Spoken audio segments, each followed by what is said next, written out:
All right, I'm going to go to lesson 5, which is going to be child abuse. Lesson goal for this, at the end of this lesson, you'll be able to respond to an incident involving child abuse, neglect, abandonment, and determine the appropriate course of action and charges if necessary. Objectives, determine if the incident is child abuse, determine if the incident is aggravated child abuse, determine if the incident is a child neglect, differentiate between surrendering a newborn and child abandonment, determine if the incident is contributing to the delinquency or dependency of a child, determine if the incident is online solicitation of a child or unlawful sexual conduct, determine if the incident involves child pornography, determine if the incident is using child and sexual performance, determine if the incident is sexual battery of a child, determine when sexual battery of a child is child abuse. So, children as victims. This is probably one of the harder things that anybody's going to work in law enforcement. In fact, I know being in law enforcement, people would always tell you, oh, I could never do this because if I ever had to deal with a case of child abuse, you know, I would want to hurt the person and everything. Of course, that's a natural feeling. But a defense attorney one time, and if it makes any sense, I asked a defense attorney one time, how can you defend these people who are child molesters and doing all these heinous crimes? And his answer to me made so much sense that it kind of changed the way I looked at everything. He told me, if I do not provide them with a fair trial, then they have the ability to get away. And it made sense to me because he defended them fairly within the scope of the law. Because if you don't present somebody with a fair trial, you know, they're going to be let off on a technicality. So the same way with this, you've got to hold back any urges that you want to harm a person yourself or any personal grudges because of the terrible things they've done. And you want to make that case stick so that they won't get back out on a technicality. You know, they'll hopefully spend the rest of their life in prison so that they'll never hurt anybody else. But it's not going to happen if you do something stupid. And back to my thing, that's why I always, some of the law enforcement shows that are on now where you see the officers, you know, beating confessions out of people and doing all this, it just can't happen because that's the best way to get a person out. That's the best way to get a person to be found not guilty or have charges dropped. You're not doing any good in the justice system when you're doing things wrong yourself. So some of the most sensitive and disturbing crimes include child abuse, child neglect, child abandonment, and the sexual battery of the child. Even the most experienced officers have the difficulty dealing with these types of investigations because they involve children as victims. And as I told y'all before, that's why I never had a desire to work major crimes doing these type of cases, because it was something that personally I never wanted to make the mistake on. I did do one child exploitation case. Actually, it was one of the first computer-based cases, and we'll talk about that in depth later. And I remember just the almost the grilling that I took with that case through depositions and everything was just terrible at the time. So, move the screen. In most cases of child abuse, a referral from a school, a physician, or a social service agency initiates your involvement. It's usually somebody from the outside that sees it. In Florida, everybody is required to report child abuse. Consequently, you may receive a direct call through dispatch from a parent, a child, or a neighbor. You may become aware of suspected child abuse or neglect during the course of a separate investigation by direct contact with a person in the community or went on a call for service. So you got to remember, when we're looking back at the domestic battery and you're starting to look at the when adolescents are acting out or as things are acting out on that part, this may have been in relationship to some type of child abuse or child sexual abuse, that they're starting to act like this. They're trying to defend somebody in the family. So should this happen, contact the abuse hotline at 1-800-96-ABUSE or the 1-866-LE-ABUSE, which is your law enforcement only line that you can report child abuse. But just remember that people in certain services are required to make these calls. Excuse me. Chapter 827 outlines the elements of child abuse. In Florida, a parent has the right to discipline their child in a reasonable manner. Corporal punishment by a parent or legal custodian for disciplinary purposes does not constitute abuse when it does not result in substantial harm to a child. Just like what I said before when we're talking about children being disciplined, and that was one of my pet peeves, that parents, you're in the McDonald's or you're in a restaurant or something, and somebody tells their kids, you better be good or they're going to take you to jail, referring to us as law enforcement. Well, we're not the disciplinarians for children. Parents should be the disciplinarians. They should be the ones teaching them. Yes, you can discipline your child, and that's what a lot of people come back and say, if I spank my child, I'm going to jail. No, you're not going to spank your child as long as it does not result in substantial harm to a child, when you're doing permanent injuries or any type of abuse. There's no set guideline, and for those of you who are parents, you find out a quick way that, there is no guidebook on how to be a parent. You don't flip the page 33 in section 2 and it says, how, hard is spanking a child allowed? What does this teach when you do it? So, you find out all these things on your own. To establish probable cause for child abuse, document that the suspect knowingly or willfully abused a child under the age of 18 by, first off, intentionally inflicting physical or mental injury, committing an intentional act that could reasonably be expected to result in physical or mental injury, or actively encouraging another person to commit an act that results in or could reasonably have been expected to result in physical or mental injury to the child.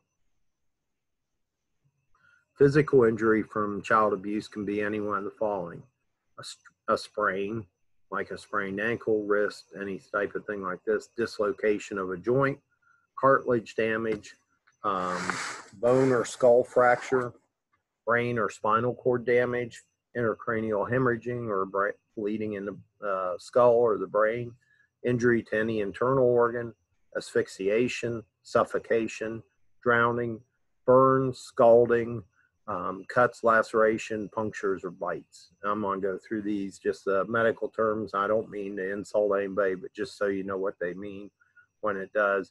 A bone or a skull fracture means that there's a break or something in the actual skull itself.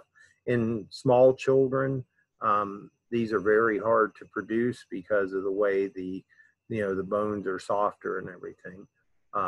Brain or spinal cord damage, intracranial hemorrhage, which would mean that there was an injury to the skull that caused bleeding inside of there and built pressure up on the brain. Asphyxiation, suffocation, keeping oxygen from the child, suffocating them. Burns or scalding meaning anything from like the steam burns or any of those type of thing. Cuts, lacerations, pretty much same, any punctures or bites. Physical injury is an impairment of the body, temporary or permanent disfigurement or death. Mental injury from child abuse is injury to the intellectual or psychological health of a child. Expert testimony from a mental health professional determines if the child victim cannot function within the normal range of behavior because of the child abuse.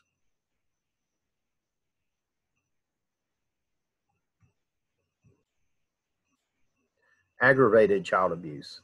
Chapter 827 outlines elements of aggravated child abuse.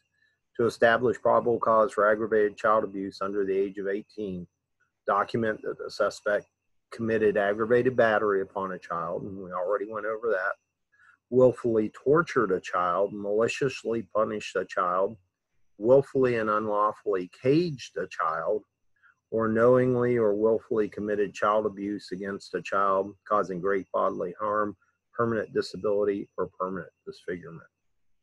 You know, most people can't even imagine something like this happening, but it does. Child abuse is maliciousness if a reasonable parent or adult would not participate in these acts toward a child for any valid reason, especially when the primary purpose is to cause a child's unjustifiable pain or injury, more or less or torturing. Child neglect. Chapter 827 outlines the elements of child neglect. Whether this conduct is a one-time incident or a pattern, child neglect can result in serious physical or mental injury or a substantial risk of death to a child under the age 18. Child neglect occurs when a caregiver fails to provide food, nutrition, clothing, shelter, medicine, and medical services essential for the well-being of a child, regardless of the age. In child neglect, it is more than a failure to use ordinary care. It's a gross and deliberate negligence committed with the utter disregard for the safety of the child.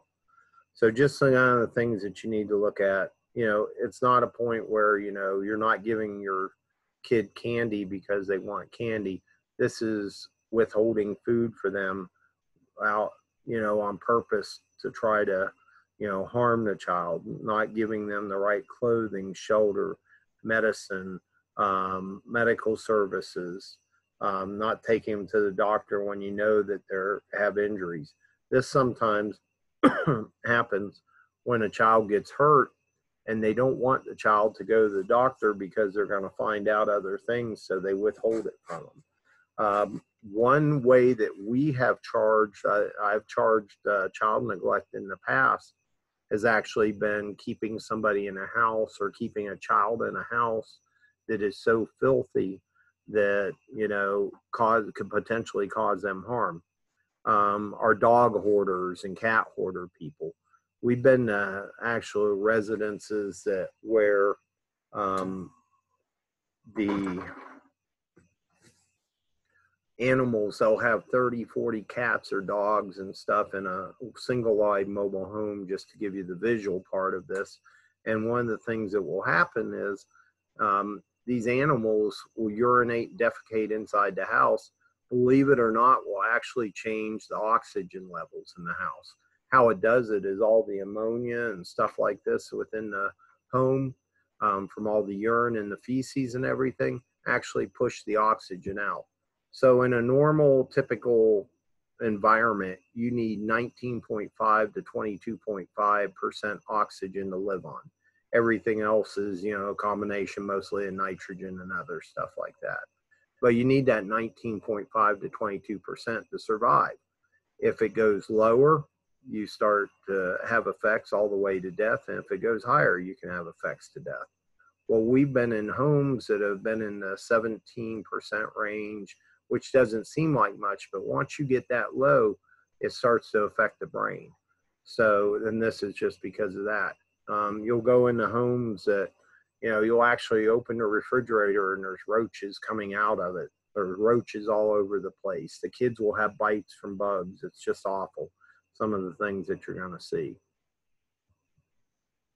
To establish probable cause for child neglect, document the suspect was a caregiver for the child, number one, and they had willfully failed or admitted to provide the child with care, supervision, services necessary to maintain their physical or mental health, or failed to make a responsible effort to protect the child from abuse, neglect, or exploitation by others.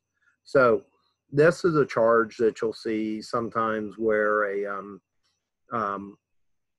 one spouse or one parent or the parent, kind of a typical one where you'll see a parent has an abusive boyfriend or girlfriend that's harming the child, and the parent may not want to lose that other person or have that other person leave, so they stand by and let them abuse their child just because they don't want to lose that person. And also, just anything you can imagine could happen with this, where it's just, abuse of child, where they're sexually abusing or anything else. I mean, it's just, you can pretty much Google anything and find all the horror cases on this. In this context, a caregiver is a parent, adult, household member, or another person is responsible for the child's welfare who might have legal custody of the child. Legal custody is a legal status created by the court. The court appoints an entity, whether an agency or an individual, for example, Department of Children and Families, or a member of the child's extended family, to be the custodian or guardian. The right to have physical custody of a child and the right and duty to protect, nurture, and guide and discipline the child, or has the right to provide the child with food, shelter, education, and ordinary medical, dental, psychiatric, and psychological care. So this is another thing too, where you see in this one education, the right to provide a child with education. It's been a while, but there was a judge here who's recently passed away who actually sentenced a mother to jail for not taking her child to school or letting her child to go to school. Now, when you look at this originally, you're like, oh, that's crazy. Why should they do this? But in this case, the parent, the child was truant, didn't come to school, all this type of stuff for like hundreds of days. The judge brought the parent in multiple times and would ask her, what are you doing? Why don't you want to take them to school? I'm busy. I've got other stuff to do. Whatever the reasons were, I didn't want to send my child to school. They're not trying to homeschool the child. They're not trying to do anything else there. They're just actually just not sending the kid to school. So he sentenced the mother, I don't remember to what, but it was a big deal, and it was one of the first things done. But you know what? It falls within the statute. Surrendering a newborn versus child abandonment. Florida Statute 827.035 states that a parent does not commit child abuse, neglect, or abandonment if the parent surrenders a newborn infant at a hospital, EMS station, supposed to be fire station, or brings a newborn infant to an emergency room. When the parent leaves a newborn infant at one of the places designated as a baby safe haven and expresses intent to leave the infant and not return, they are not exposing the child to unharmful risk of harm. Florida Statute 385.50 outlines the treatment of surrendered newborns and their parents. The Florida statutes define a newborn infant as a child whom a licensed physician reasonably believes to be approximately 7 days old or younger, unless there is actual suspected child or abuse or neglect. A parent has a right to remain anonymous when surrendering an infant. You may not pursue or follow a parent who surrenders their newborn infant to a designated baby safe haven. So just kind of some things to think about. A parent can drop their child off at one of these safe havens, and it's not against the law. And from what I'm reading here, you may not pursue or follow a parent who surrenders their child. So if they do that, and for some reason you know who they are, you can't go and follow them to find out their identity. I guess what this is for is to protect the children who may have been, dumped off in garbage cans, which you've heard those type of horror stories or anything like that. So instead of letting the infant perish, they give them a safe haven where the parents won't have any problems. Section 39.01 defines abandonment as a situation involving a parent, legal guardian, or caregiver who, while being able, makes no significant contribution to a child's care and maintenance, or has failed to establish or maintain a substantial and positive relationship with the child or both.